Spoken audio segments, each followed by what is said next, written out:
Good morning, it's Dr. Toker, your friendly neighborhood colorectal surgeon, and here to remind you that there are a couple of ways to screen a patient for colon cancer.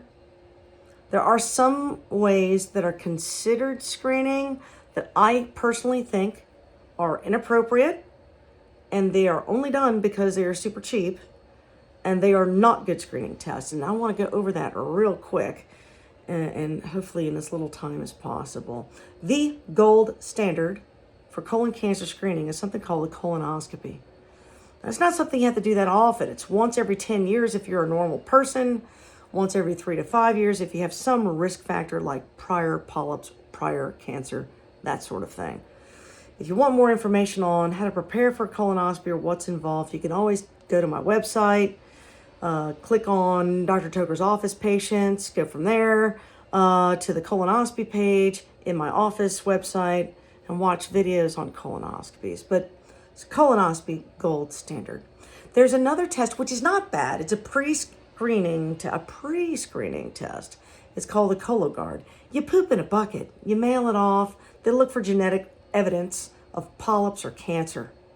It's a decent pre-screening test. My argument against it is if it is positive, now, yes, you do have to have a colonoscopy, but that colonoscopy is considered now a diagnostic test. It's no longer screening, and many insurance companies won't pay for the diagnostic colonoscopy.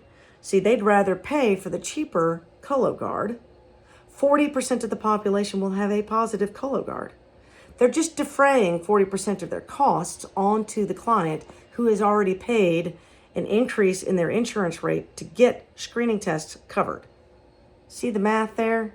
So I like a Cologuard, all things being equal, because you don't have to do the prep and it's easier for the patient, especially my older patients. From a financial standpoint, caution. If you have a high deductible and you're healthy, don't do a Cologuard for the financial reasons. Okay, there is a third test. I do not know why people still advocate for it other than it is extremely inexpensive. It's called a fecal occult blood test. That test is positive in so many patients for random reasons.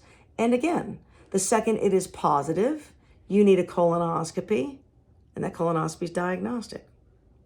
Right? So that's an even cheaper way for an insurance company to get you to have to pay for your colonoscopy. So I don't suggest a fecal occult blood test. The diet that you eat can make that positive, much less anything else. A Cologuard, definitely more specific.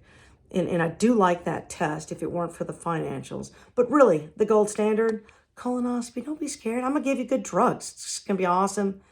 I consider it a party. We do most of those on Fridays. I got small fingers. We use lots of lube. It's going to be fine. I'll see you for your colonoscopy.